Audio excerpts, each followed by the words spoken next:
drilling down into the aspects of ancient woodland and veteran trees, bearing in mind I'm from the Woodland Trust. So I'll give a quick outline of what I'm going to be talking about. I'll say who the Woodland Trust are for those who may not have heard of us, talk about the existing tree inventories, and about the issues where they've been, or where the issues of failing to map of what problems they've produced, and look at opportunities. The Oxcams corridor has been mentioned already. But yes, it's not going to be a terrifically mathematical discussion. So about the Woodland Trust, it's the largest woodland charity in the UK, formed in 1972. We own over 1,200 sites across the UK, covering nearly 30,000 hectares, and we've got about 500,000 members and supporters.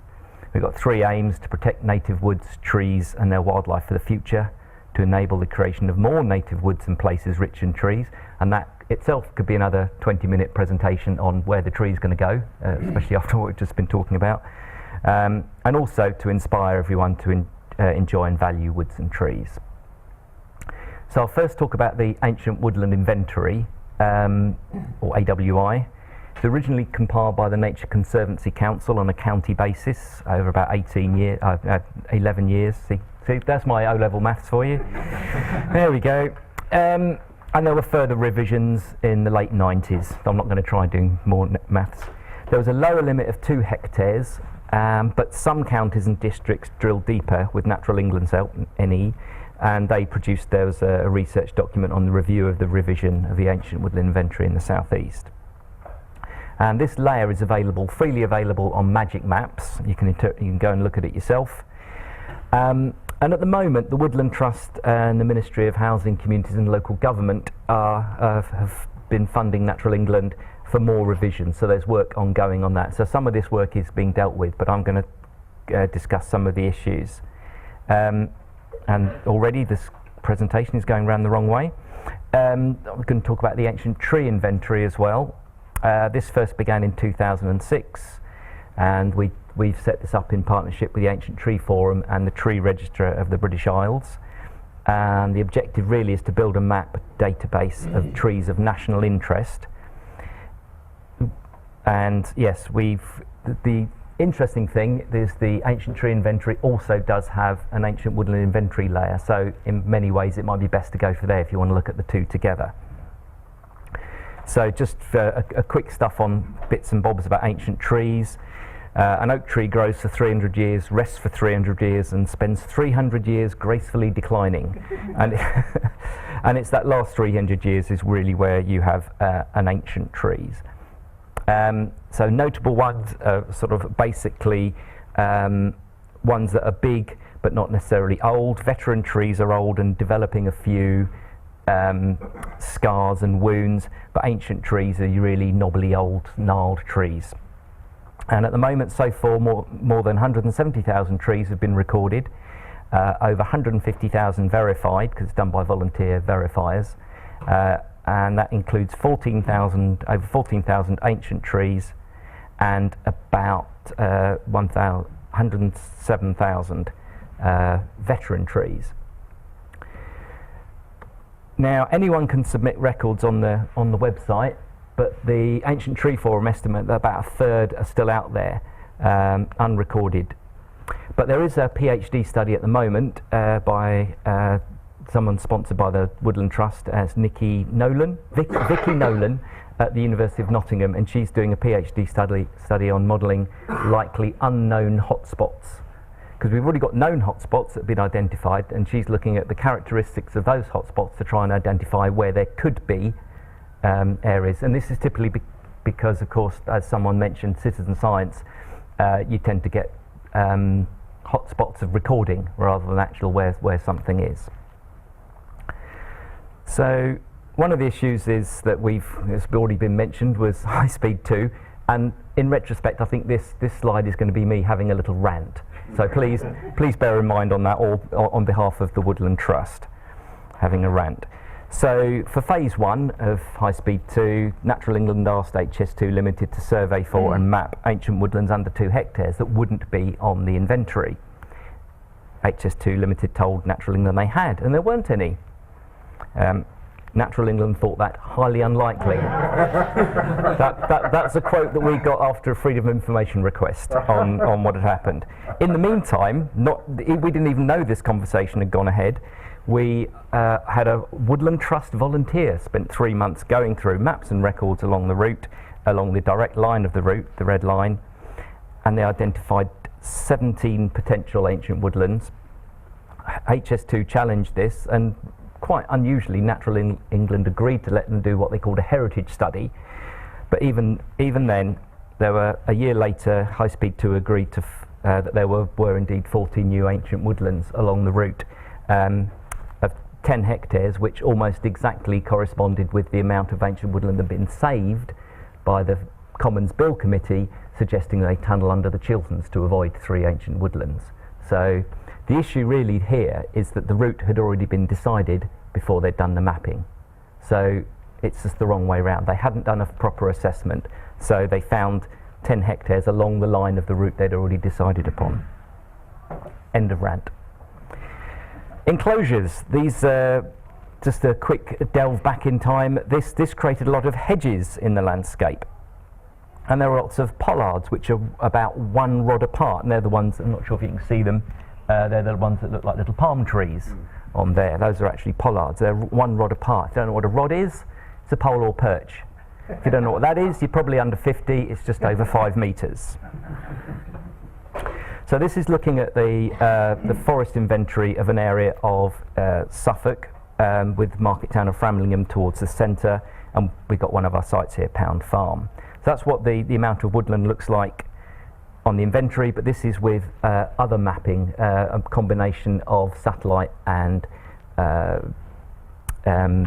aerial photography that actually shows there's far more there than just an inventory shows up. And that's, again, probably the effect of the Enclosures Act. But the next few slides, I'm just trying to show how things, even that has changed. So this is an area of farmland somewhere else in 1945, and there's just a little layer to show where the hedge boundaries are. And then around 1990, you can see there's a lot less hedges there compared to 1945. And so that's those shown up. And then about 2 years ago, there's even less, and that's really the new situation. And this is something you see quite often across East Anglia in this area. So one of the things that I'm interested in, it was captured a little bit earlier, is about the silo thinking of individual landscape features.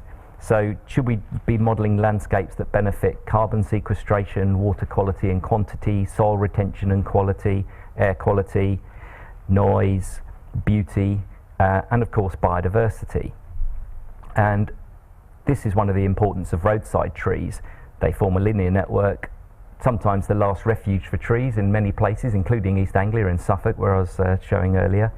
But they have lots of ecosystem services such as carbon, surface water flooding, soil stabilisation, shading, and they look nice. I go along to the stakeholder metrics group for Highway England and DFT for their road investment strategies. And the trouble is they keep thinking of, right, they've got to do an intervention for noise or for air quality or for water. So they'll do a technical fix such as putting in a noise barrier and double glazing if there's a noise issue, which double glazing only works if you're indoors and you've got the windows shut. So whereas if you had a multifunctional look at your highways and your verge and what could be done, you look at other interventions which might not have exactly the same level of impact as the siloed intervention, but have a lot of other good impact. So of course I would be saying having a line of trees or a hedge and a good bund with leguminous clovers, etc. on there that can absorb the nitrogen, you absorb the sound, bit of air quality improvement, noise reduction. So it does all of those. Of course, unfortunately, there is a problem that trees outside woods do tend to disappear, and without sort of active replacement, that can cause a problem. I was talking earlier in the coffee break talking about how the Committee on Climate Change targets of 30,000 hectares a year don't necessarily have to happen, serried ranks of trees marching across the landscape in new plantations. There's a lot of infill and corners. We don't want to be wasting the agricultural land. We just talked about the value of that land.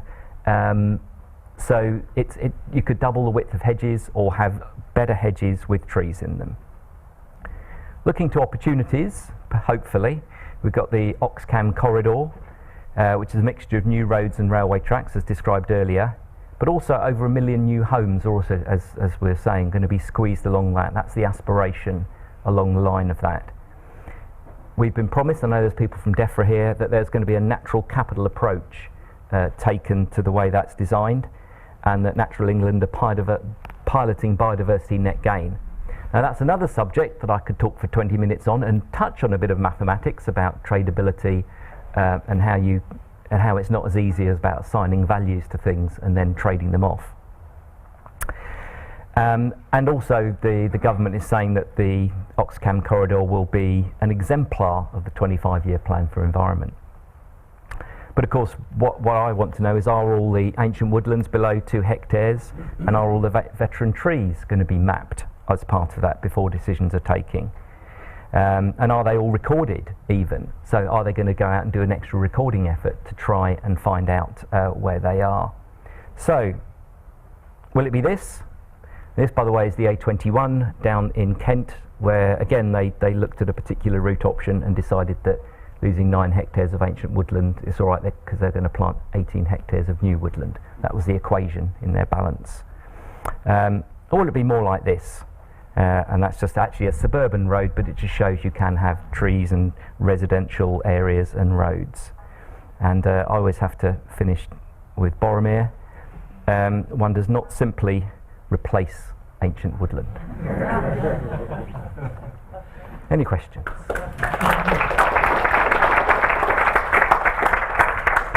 Thanks, Richard. That was great. Questions for Richard? Yeah, James. You sort of went that way towards the end, but you never mentioned the phrase no net loss. I was just wondering what your thoughts are about this idea, which has been promoted with HS2, of knock down a bit of ancient woodland, the odd tree, but we'll plant somewhere some new trees, and that will replace all that you've lost, if not more. Right, well I'll just check the clock before I answer that, because this is a subject I gave evidence at the House of Commons over the HS2 Phase 1 bill committees, both of them, the Commons and Lords. Basically, I mean, there was a really good report done by Natural England. They spent a lot of time on it. They had 2 big workshops with loads of people there. They spent about 2 months, and they did it on time, and they submitted it to Department for Transport. And 2 months later, 2 weeks before my appearance at the inquiry, they launched it. Funnily enough, the same day I think that Donald Trump was inaugurated. So it sort of got a bit lost. But there they did say that you can't replace it. It's got to be outside of the no net loss metrics. An irreplaceable habitat. It's not just ancient woodland, so limestone pavement, lowland raised bog, and now the NPPF, National Planning Policy Framework, has identified other habitats. It's called SSSIs, irreplaceable. So there's definitions of what's irreplaceable. They have to be taken outside the metric. If you damage them, you're automatically in net loss. And that's going to be interesting about, and it's just some more guidance came out last week about the biodiversity net gain principles. But that has been the SAIM, AIMA and Syria, SAIM being Chartered Institute of Ecology and Environmental Management, which I'm a member of. They've done guidance and principles for net gain, and they are very clear in that you can't get net gain. You'll be achieving net loss if you damage an irreplaceable habitat, and there's an entire sort of appendix on that in the guidance. So it's going to be interesting to see how it plays out, because the government's also said it's going to leave the environment in a better state than when they found it, which implies net gain. So according to that, there should be no net loss, and therefore no loss of irreplaceable habitats. So in a way, for the Woodland Trust, our main currency, as it were, are ancient woodland and veteran trees. So it plays into that. We've actually got a quite strong hand for what we're trying to protect, but we work with other partners for other habitats as well. It's not slightly naive question. So how does the diversity supported depend on the tree age of the woodland?